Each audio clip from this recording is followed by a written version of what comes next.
It's 24 degrees in Abuja, the Federal Capital Territory, and also a rainy, wet, slippery morning. Good morning and welcome to Sunrise Daily, your daily dose of sunshine, regardless of whatever the weather is. I'm Ogoni. Well, I can assure you that the sun looks really golden this morning on my way to work this morning.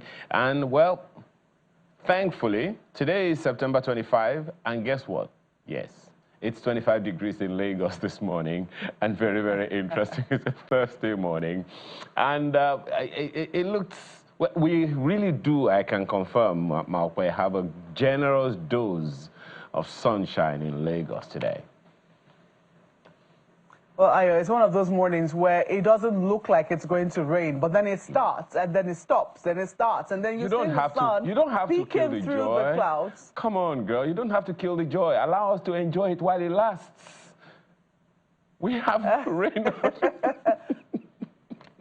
By all means, by all means. Well, Ayo, while it might be rainy in Abuja and sunny in Lagos, we're yet to determine what exactly the temperature is in Katsina State, and well, especially in Katsina, where the governor of the state, Dikorada, has been speaking up on a number of issues, particularly the issue of banditry.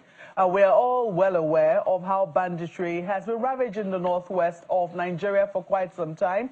A number of states have been highly affected by this. Kaduna has been one of them. Zamfara is another. Katsina is another. Sokoto as well have also, suffered this carnage, so to speak, wrought by bandits. And in recent times, it does appear that there is a lull in activities of bandits, so to speak. And there are different approaches, it will also seem. And one of those that we have seen back and forth in recent times is this issue of negotiation. There are those who have said, look, if Nigeria is going to negotiate with bandits, it must do so from the position of strength. It must be in a situation whereby they have no other option than to surrender. And then perhaps there should be a process whereby we pronounce them guilty, but at the same time saying, look, the state has decided to show mercy. But then, to be in a situation where a lot of our citizens have lost their lives, a number of them, a significant number of them have been displaced, a number of them can no longer go to their farms, and the country, in many reports, it does appear that we have a looming food crisis as a result of this banditry. And yet, it does appear that from how it is that we speak about it, it appears we're treating them with kid gloves. Or maybe that's how it seems. Maybe what we need is a little more explanation from the governors who seem, to want to negotiate with bandits, even when it does appear that military might is very well capable of handling them, so to speak.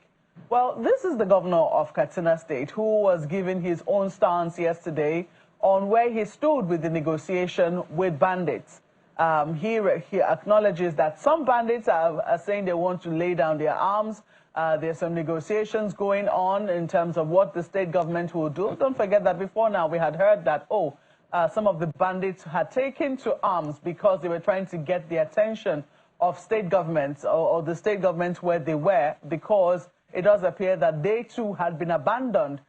For instance, whatever grazing reserve there was for them was not attended to, schools were not built, medical facilities were not built. But then there are questions as to if everyone who feels aggrieved by the state, decides to take up arms, will we still have a country? That's the question for a number of people. But this is what the governor of Katsina, do not let me preempt what it is that you should make of it. It will be, yes, it will be totally your call to make of it what you make of it when you listen to the governor. Should we be negotiating at this point, given where it is that the governor himself has described where we are in our fight against banditry? Should we be giving up at this point? Or do you think that we bring them to justice and then the state can then decide if it is in their interest to give them the prerogative of mercy? Take a listen. This high-level consultative meeting is convened by Governor Diko Rada of Katsina State to deliberate on issues around security, governance, and development.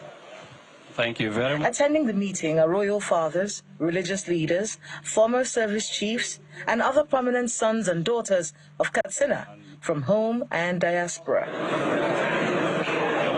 The governor sets the tone for the day's deliberations, explaining his position on the peace deal with repentant bandits.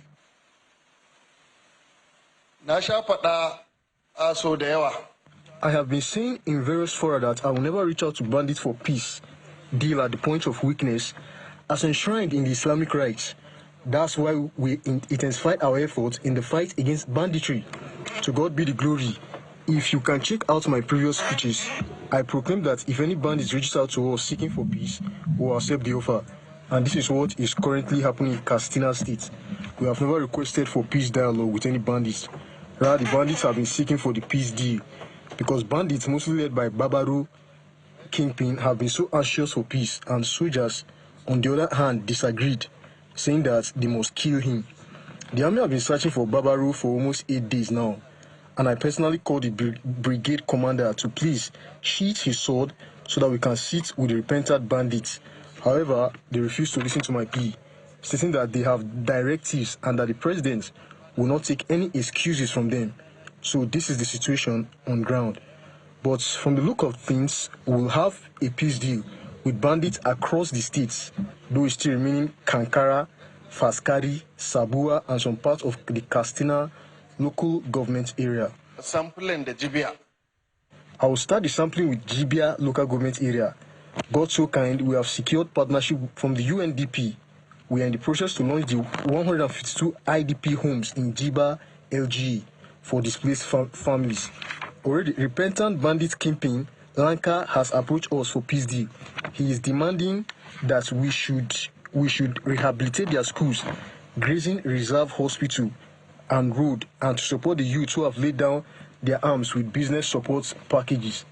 I'm looking into their demands, and I have set up a committee to cover all the LGAs where we are discussing peace deal. This to give them confidence that we keep our words.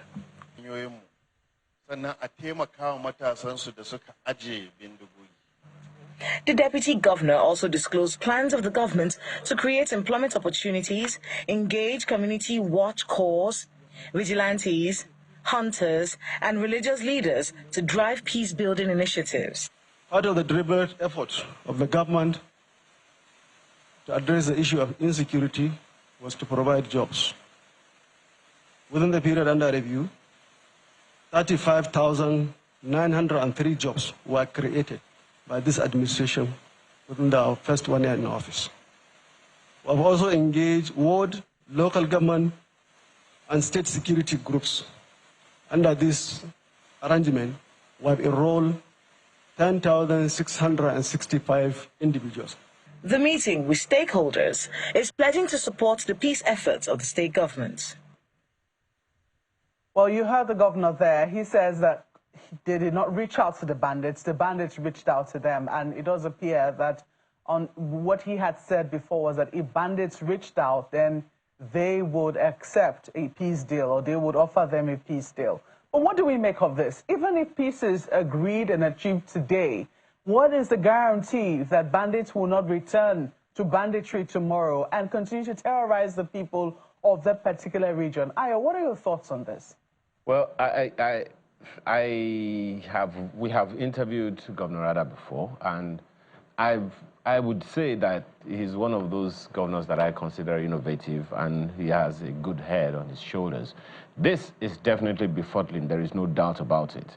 Because in that room, for instance, I only noticed one policeman, and that is the man that stood behind the deputy governor.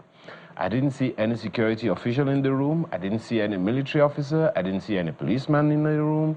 And it means that this is, as he said, maybe something that is being led by the community. But then, is that the best we can do, dear governor? So just as you said, Mark, I think it'll be good for us to listen to him, have a conversation with him. So if we don't mind, I mean, if the bandits could reach out to the governor, dear governor, we are reaching out to you, right, to grant us an interview. Let's understand exactly what this whole thing is about. Are you saying that the state can no longer protect its people? It has to make peace with the quote-unquote enemies of the people? Are we saying that every governor in Nigeria should be able to follow this example? Mark, you may be surprised to know that if you Google, if you find out some information online, you'll find out that even the Kaduna State governor, in some way in the past, maybe still doing the same, I don't know, but in some way in the past has leaned in that direction as well, trying to understand exactly how we can, engage with this. The right term really is enemies of the state, because they have terrorized people, they have, destroyed homes and all those things. So where is this all going? It will also be good to hear the position of the military and the position of the police in this, where we can almost say, Marco, that it is a given that the military is not in cahoot with this kind of organization, because we have interviewed the military and a military officer, the spokesperson of the military, and they said, look, we do not appreciate you negotiating with bandits. That's the position of the military. Is this something that the governor of Katsina State is in cahoot with, or are there things we need to understand that we don't yet? We see community leaders there. We don't see any policemen. We don't see, in other words, I'm not sure this position of the governor has federal government backing. But again, Mark, we wait to see. Indeed, we wait to see, and we certainly do hope that we will get a little more clarity on what this policy is all about. Well, we take a break now. When we come back, we'll be looking at a situation of not just pardon, but honors being given to the Ogoni 4, as well as a number of other issues. Indeed, we're taking a look at that particular matter, which I had mentioned earlier, the issue of the Ogoni 9, Ogoni 4. Yes, we all know of the Ogoni 9, or at least we should know about the Ogoni 9.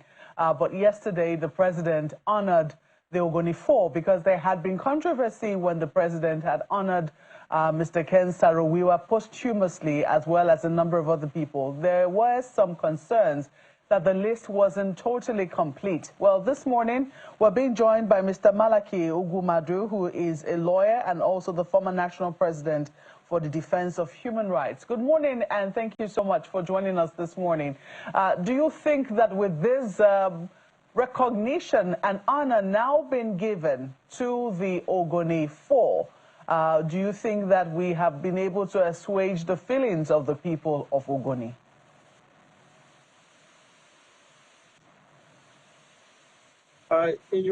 First of all, good to see you again, Mark, in a while, and good morning, viewers. Even in your intro, you were drawn into the Ogoni 9 before the Ogoni 4. That presupposes that the closure which is attempted to achieve has not properly been found. Now, granted that that is some move towards assuaging the hot feelings of the people of Ogoni, and by extension, the people of the Niger Delta. But it will be too simplistic in relation to the magnitude of the crisis that evolved in the 90s, specifically on the 21st day of May 1994, when that unfortunate incident occurred, leading up to the judicial execution, extrajudicial execution in our view, of the Ogoni 9. There are so many dimensions to it. Those were the incidences that preceded the crisis that evolved and engulfed the entire Ogoni and the Niger Delta. But you would find that it snowballed into bigger challenges, bigger obstacles even in the oil production. And it has taken this long period of time, and we've still not found solutions. Don't forget, this is the same area where we're talking about cleaning up of the environment, clearly devastated and polluted by indiscriminate oil exploration. This is also the same area where the incidents of the crisis of those moments led to a number of litigations. No one, at least of our generation, of our age, would forget how Nigeria became a pariah state under General Abacha. No thanks to the effort that people like Tommy Kimi did all over the world trying to spruce the image of this country. But Nigeria was clearly became a pariah state on account of the extrajudicial killing of Katsina and 8 others. These were people whose appeal to the Court of Appeal was yet to be considered, yet to be entertained, and they were summarily executed in a very inhuman nature. So I make the point that, yes, I think there is a political economy by far more than what the National Honors Act clearly provides for in recognition of persons of Nigerian citizenship who have distinguished themselves either by dint of their hard work, the accomplishment they've achieved in their areas of expertise, or those who have made significant contribution, either by sacrifice like the ones we are referencing now. But it doesn't quite capture the mood in Ogoni land at the moment. Don't forget, at the moment, there is a serious agitation that whereas there have been proclamations about remediation of the environment, the cleaning up of the environment, not much has happened after that political proclamation.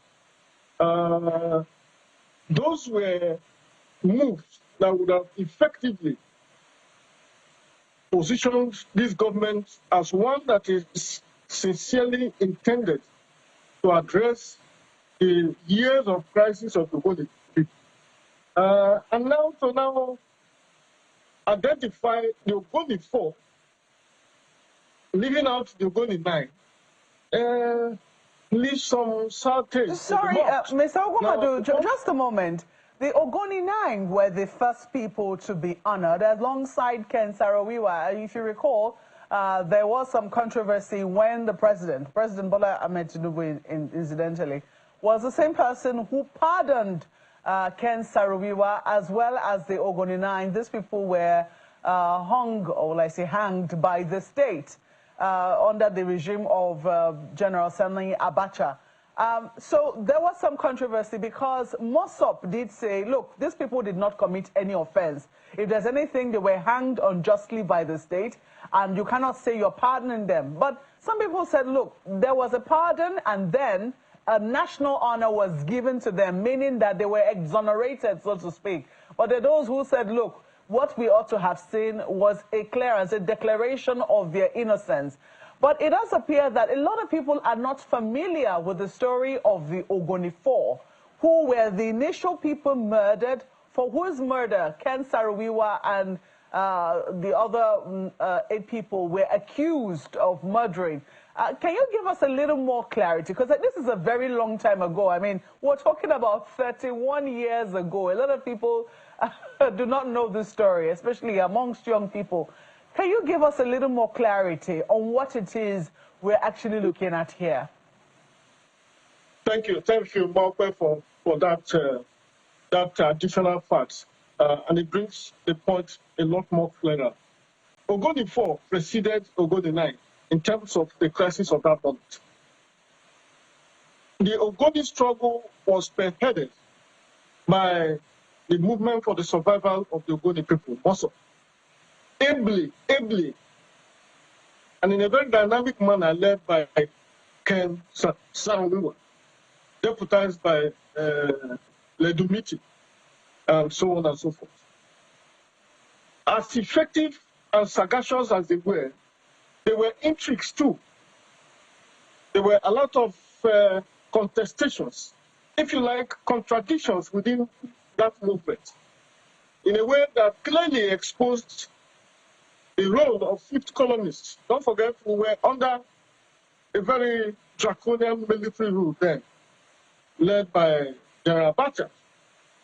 And so the crisis deteriorated up to the point where four prominent Ogoni citizens were killed. Now, there are divided views as to how and the circumstances in which they died. But the consensus over time was that that was orchestrated by the fifth columnists, I like to say, who needed to undermine the leadership of the Katsina Mosop movement. And it wasn't difficult at all for the government of that day that claimed to have constituted an investigation leading to the tribunal headed by now late Ibrahim Auta, former Chief Judge of the Federal High Court. And what became clear was that there was a crack. There was a serious crack in that movement, but that crack provided the entry point, provided the leeway with which the draconian government of Abacha now cracked down heavily and decimated, as it were, also decapitated the leadership of Mosop in such a way that even when the tribunal came out with their verdict, there was a very swift appeal to the ruling of the tribunal pending before the Court of Appeal. There were international outcry regarding the transparency, regarding the compliance with the due process of the law, regarding the fairness of the trial generally. There were even representations, both local and international. I remember the trio of Professor Woloshenka, I think J.P. Clark, and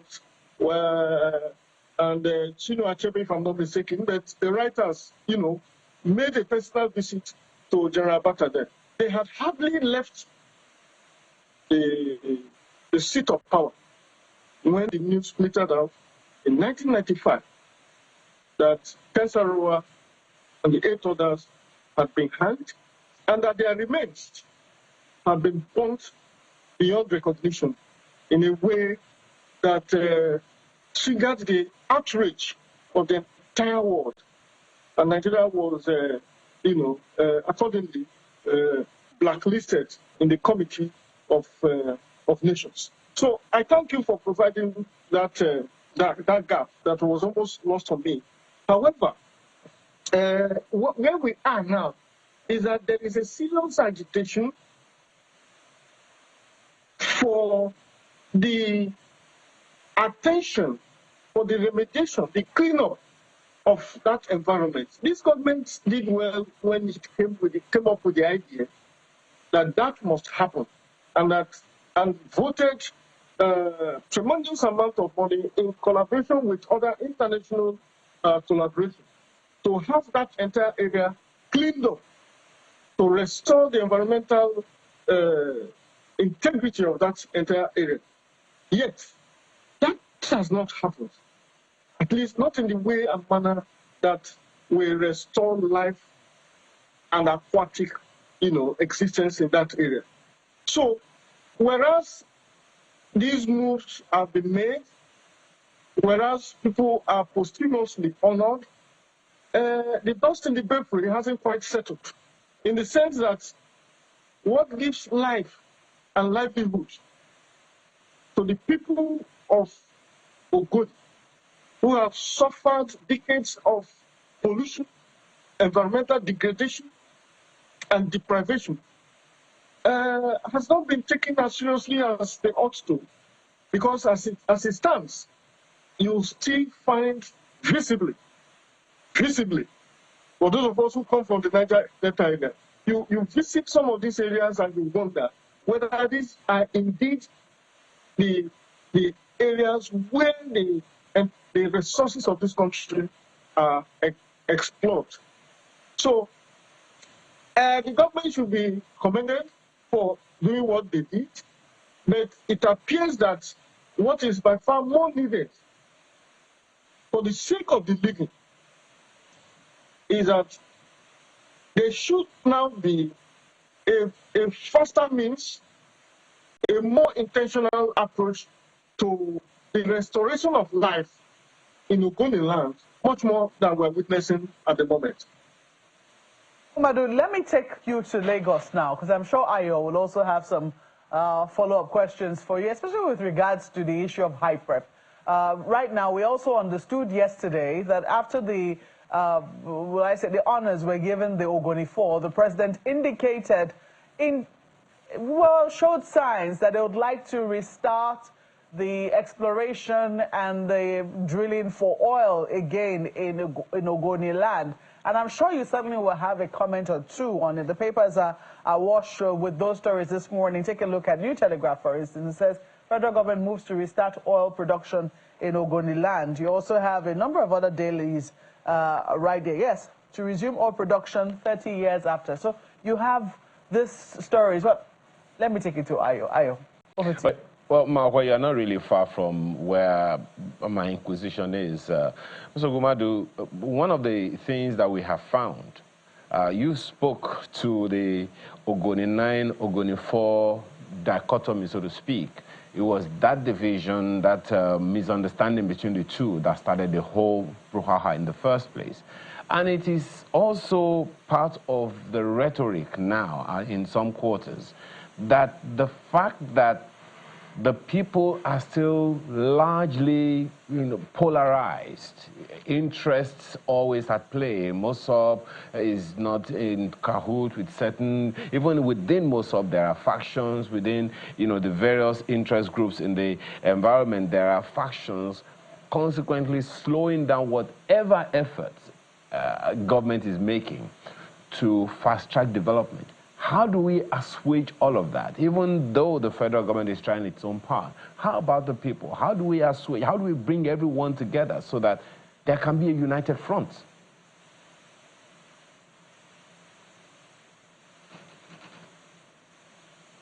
Mr. Gumadu, can you hear me? Very clearly, and I'm responding already. Oh, okay. I can hear you now. Go ahead.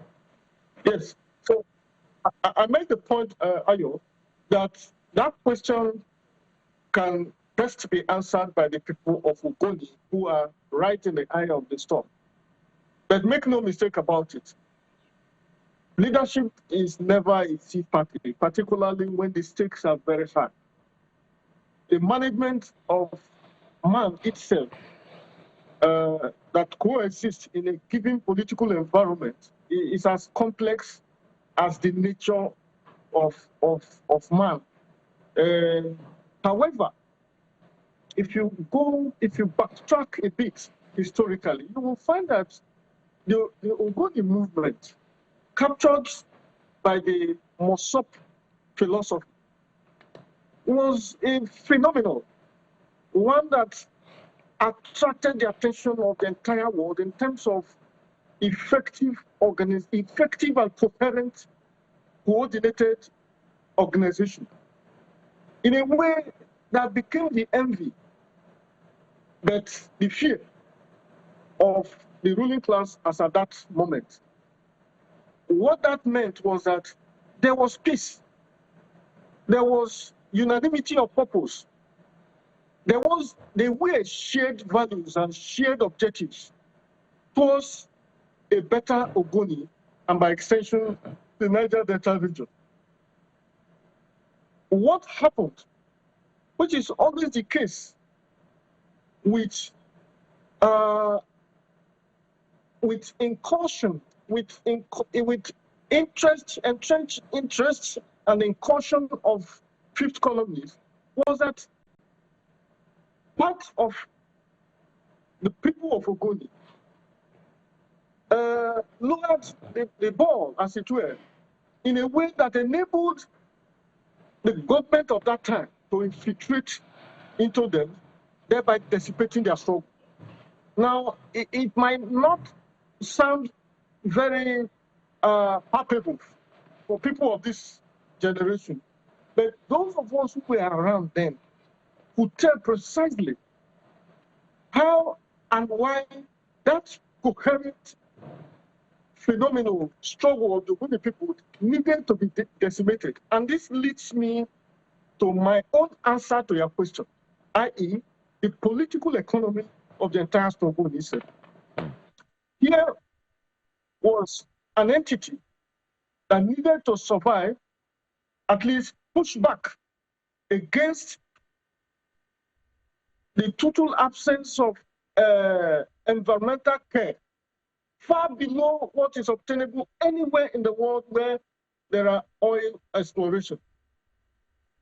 They were so organized, so intentional, so effective that they became a threat to the military government of the maximum ruler then, General Sani Abacha. There were needs, urgent one at that, to take care of that situation. And by the nature and structure and command of military, they can only but dispense violence and force and brute force at that. That was what happened. And once that happened, it created the environment to now target the leadership of. So we won't stay long in what happened then. I think your question is, how then do you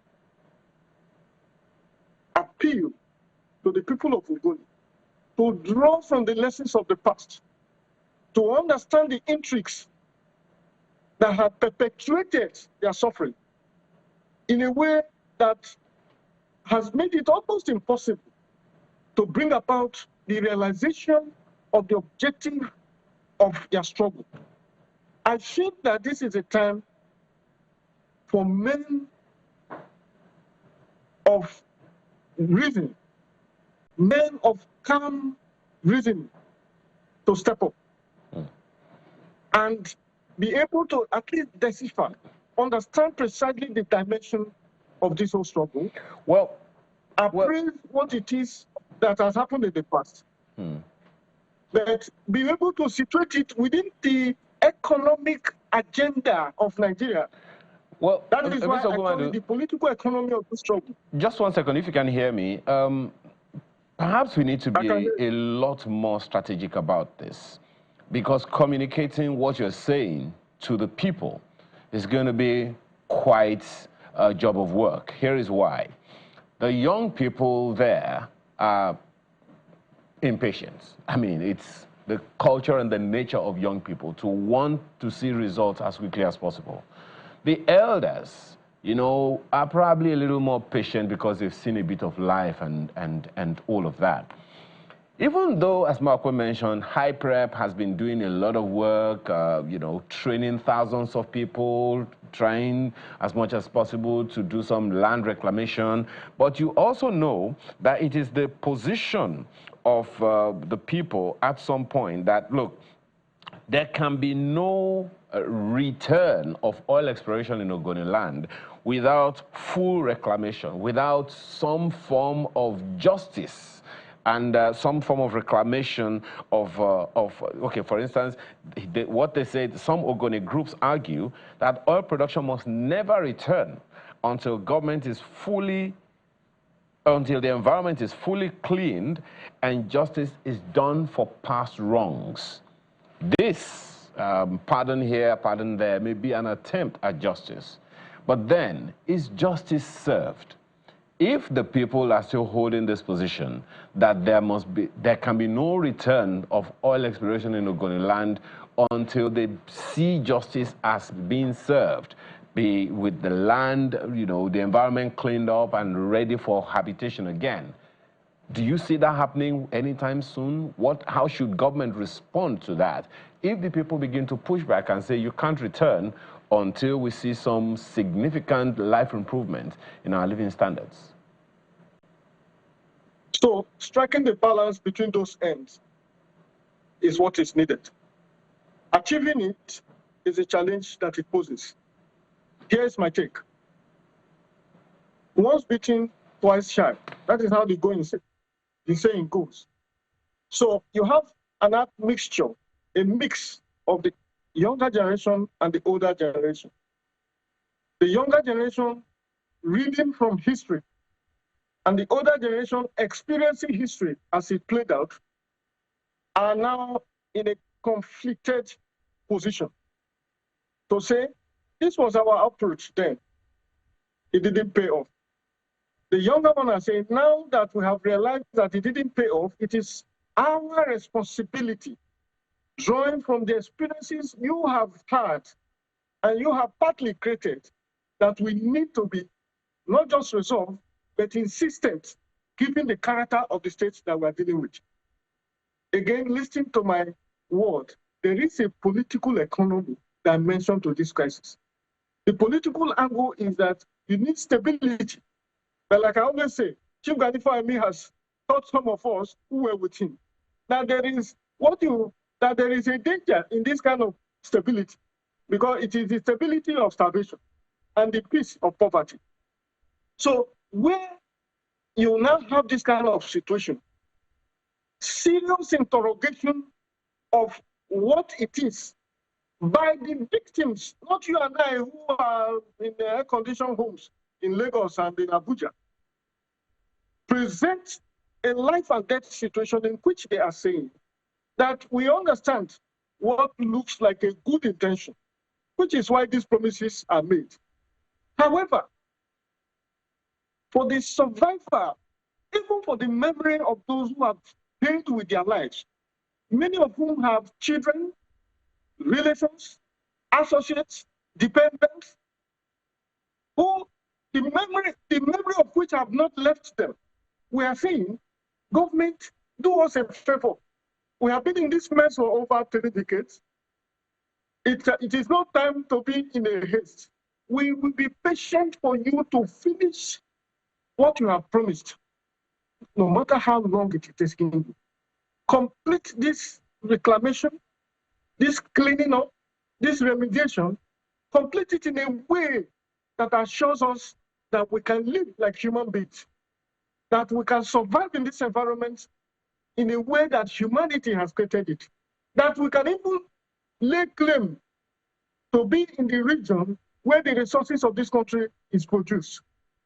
Save and until that is done, we may be beaten again. We may be getting it wrong again if you lead us again by nose into the same situation we were before our leaders were murdered on both ends. It was Ogoni people, it is Ogoni land that suffered, whether Ogoni 4 or Ogoni 9. So I understand that we need to strike that balance. However, if it takes, I think Yoruba man, it is the Yoruba people that have the proverb that if it takes a person so many decades to learn madness, how much time will he have to practice the madness? This whole thing has taken too long a time. The way Amanda, you and I rationalize and characterize the process of this reclamation, it will seem as if it is a rocket science. No. Land reclamation, cleaning up exercises, remediation exercises go on all over the world where petroleum oil production takes place. It doesn't take decades and decades, up to 3 decades. It doesn't. So my advice would be, and thank you for the opportunity, Charles, for doing this. The government of Nigeria should see this as an existential challenge. Understand that a people's life have been terminated, at least for this long period of time. I also come from that kind of region where you see the oil exploration going on in heavy commercial quantity, yet in my own case, there is no access road to my village. There are no government presence anywhere. It's so bad even now that they've all scampered to safety because the entire environment is now taken over by flood. After the flood is erosion. After erosion is the devastation of life. and the destruction of the properties, including the falling down of buildings. So when you see people of the Niger Delta, no less the Ogoni people, remain insistent, it is that life has become not just nasty, it has become short, and it has become brutish. And when you have to contend with all of those within the context of, or within the background of a government that seems to prioritize the economic angle of the crisis much more than the human angle, then you have men of conviction to contend with. That's my take. We have to thank you very much for your thoughts this morning. I believe that this conversation will certainly continue, but we have to thank you for sharing your thoughts with us. Mr. Malak Ugumadu is a lawyer and also the former national president for the defense of human rights. Thank you once more. Thank you, Ayo. Thank you, everyone. Well, we're still staying in the Niger Delta. This time around, we're going to Bayelsa State, and we're looking at developments in that particular sector. And this morning, we're joined by Mr. Evarada John Abednego, who is a technical advisor to the governor of Bayelsa State on communication and strategy. Good morning and welcome to Sunrise Daily. I'm sure you have been following with very keen interest this conversation around the Ogoni 9 and, well, also the Ogoni 4 as well. And because generally, I know that whatever it is that happens in River State, Bayelsa also pays keen attention to it. So what exactly have been the thinking of the people of Bayelsa in that regard? Yeah, good morning, and thanks for having me. I think I was carefully listening to all the conversation while I was in the other room for coming here into the studio. I think the speaker largely told the story about how we feel as a people. I am a Bayelsan, and incidentally, during the Ogoni crisis properly, I was a police officer. And I think I saw the level of orders and brazen use of power by the military and, of course, police authorities to suppress the agitations of the Ogoni people. What the Ogoni people are going through is, of course, a problem that every Niger Delta is passing through today. If you get to Bayelsa State, if you go to Delta State, issues of oil pollution, environmental degradation, they are all left there unattended to. And so when you hear last speaker talking about life being meaningless, brutish, and of course nasty, of course that's the situation, because we wake up one morning and flood has ravaged the land. The following day, the flood is gone, and we now see that there is an explosive arrangement somewhere where, pipeline vandalization, etc. Over the years, it used to be like that, and then the oil will be leaking and the gas, even as we're speaking, is being polluted. The whole environment is taken over by, only God knows what we can describe in terms of social judgment.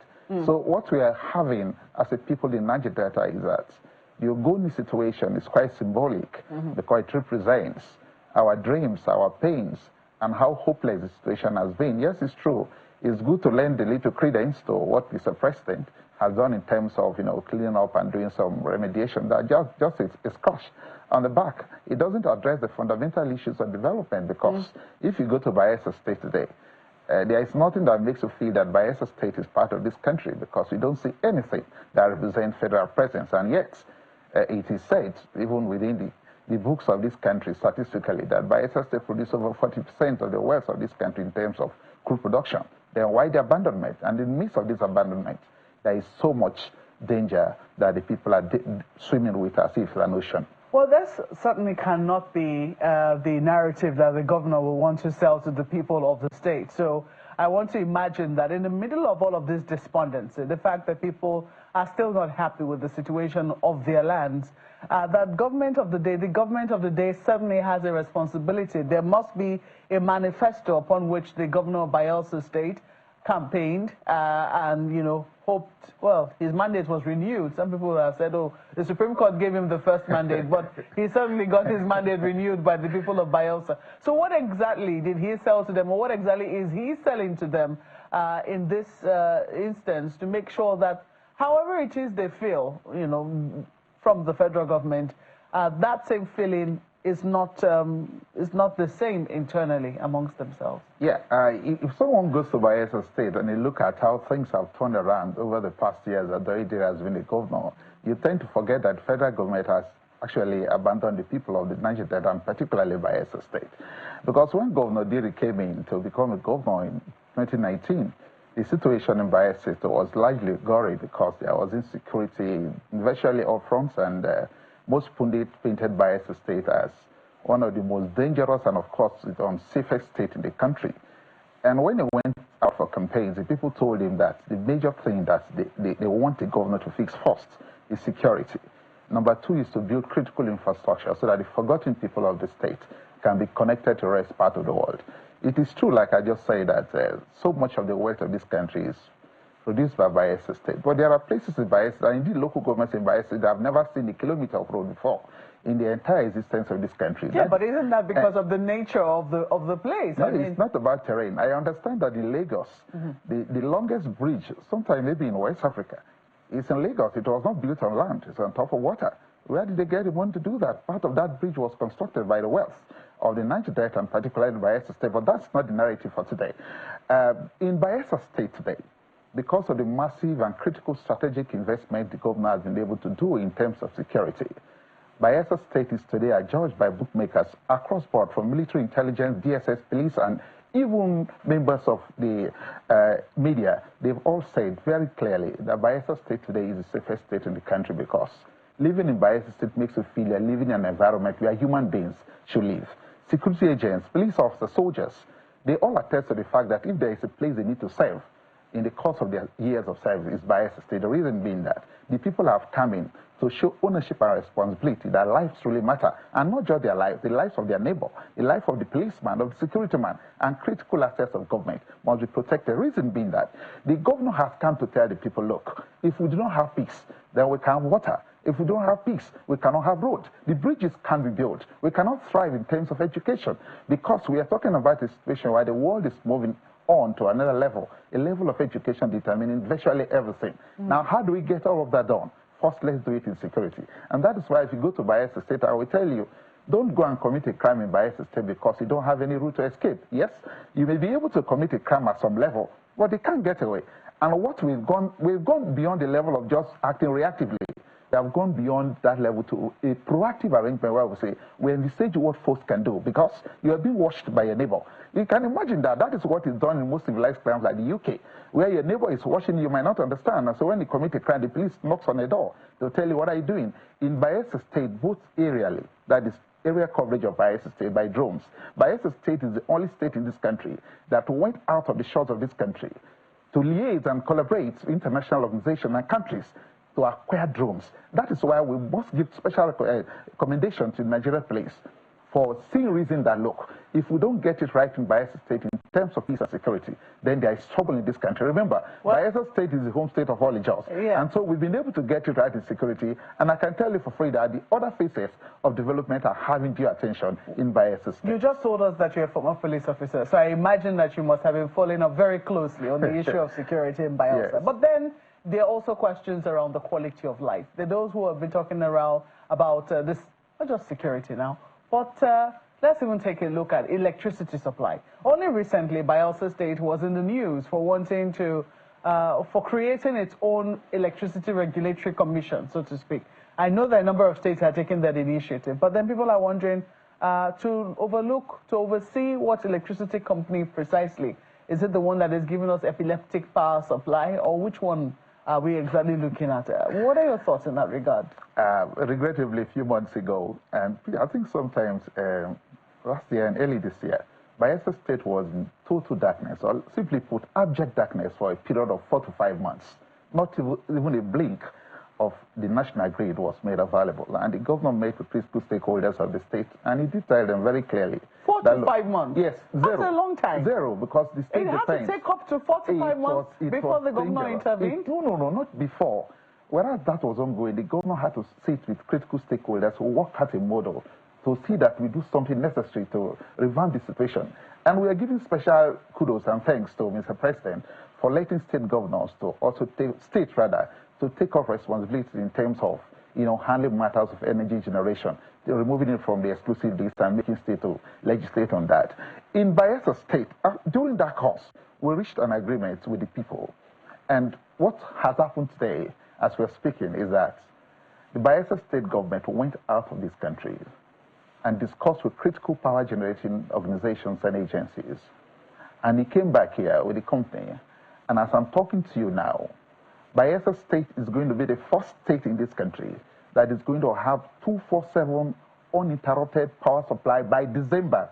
This is a global platform. I'm saying it in very clear terms. Bayelsa state is going to be the first state in this country that is going to have 24/7 uninterrupted power generation in Nigeria. You mean the whole state? The whole state, because not the state capital. There are already areas that have... just yesterday, remember Bayelsa state is a small state in terms of, demography and all of that, though we know much of the states geographically is waterlogged, but notwithstanding, we understand we have just 8 local government areas in Bayelsa state. The 2 turbines, the twin 60 megawatts turbine were brought in yesterday. The company engineers have been on ground preparing the platforms that will house it, and these twin turbines are just plug and go. They arrived yesterday, so coincidentally, I am here on platform to let the world understand that Bayelsans at home and in diaspora, the promise of the governor has not just been kept. Because come December, we're saying December because it's not going to be December properly. Before December, and let's just agree because the governor said December, before the ending of December, Bayelsa state is going to use an uninterrupted power generation. Well, and this is fantastic. The reason we are going for that is not just to have light. Remember, in Bayelsa state, the government has been pushing, for the building of a new middle class, young entrepreneurs. We will build capacity in our young folks because we're trying to diversify the idea of let's go and get paper education or certificate education to that of going for innovations, technical education. And most of our young folks have been trained in different trades and technical innovations. What we need life for, power for, is to power these ideas, this critical thinking, so that young folks can get, money on the table, be employers of labor, and drive a new IGR for the state in Bayelsa state. That is the dream of the governor. And of course, we can say yesterday there was jubilation in the whole of Yenego, and I can tell you for free that even the adjoining communities of the state capital, whoever hears the story today as we're talking, he will continue to celebrate because a wonderful thing is happening in Bayelsa state. Well, I imagine that, Bayelsans will be returning home. Bayelsans in diaspora will be returning home to see if that is really the situation. But you heard Mr. Evarida, I wasn't the one who said it, but we certainly will be holding you to it. We also understand this issue of, because you have said that, it seems that there has been a general abandonment by the federal government, but in the same breath, you also recognize certain things that have been done to liberate states, so to speak, especially in the area of, you just mentioned electricity, and then local government autonomy, because only recently the governor was commended, was it by Nolge now, because he was able to pay the backlog of benefits to those who had been owed for years. So what exactly is happening in that regard? If you can quickly do it in like a minute or so. Yeah, I think over the period, every state in this country, we hear workers at the local government level, the 4th year of government, crying that so much gross abandonment of everything local government. And we understand local government is supposed to be the vehicle that will deliver services to the nooks and crannies of our communities. Unfortunately, it has been a far cry from the reality. In Bayelsa state, what we've been able to do is to drive a process of reform to ensure that, local government stands tall to deliver services to the people. Remember, the mantra of the government of the Idri is bringing prosperity to the people. So you cannot talk about prosperity at the state level only, at the state structure. You must narrow it, water it down to the local levels. And so what we've been able to do is to look at it critically, create platforms for discussions and engagements, and we came out outstandingly through collaboration that, one, we have to ensure that we build capacity among the staffers of local government.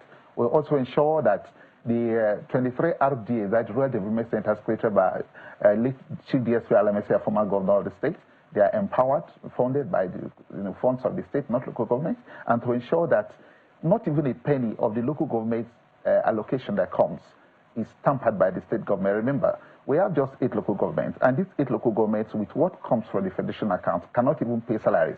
So what happens in Bayelsa state, contrary to what happens in other states, is that the state government creates subventions, provides backups, financial backups, to enable local government in this substructure to pay their salaries and, of course, carry out activities. So when you go to local governments in Bayelsa and you see, different active health centers, community health centers, playgrounds, and a whole lot of innovations. The money is not coming from the federation account in terms of what goes to local government. It's what the state government is using to augment. Whereas we are doing that, there has been a backlog of unpaid, salaries, talk of pension and gratuities, debt benefits, etc., up to 22 billion when the governor came in. And we have worked towards that until last week.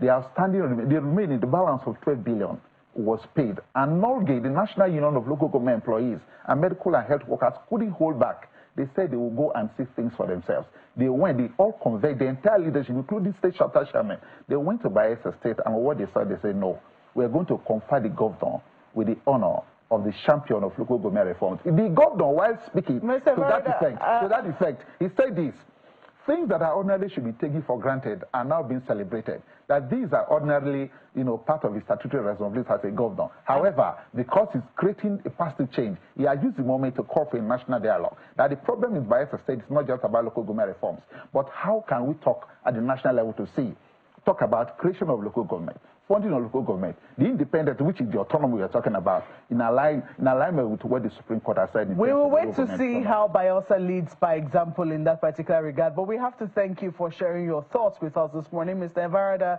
John Abednego is the technical advisor to the governor of Bayelsa State on communication and strategy. I'm sure you've seen how difficult it's been to stop him, but we certainly will hold you to your promise of 24/7 electricity in Bayelsa by December. Thank you so much for coming on the program, and thank you to our viewers too for watching. I'm Maokwe Ogoni. And I'm Ayo Makinde. Business Morning is on the hour. Have a wonderful rest of your day.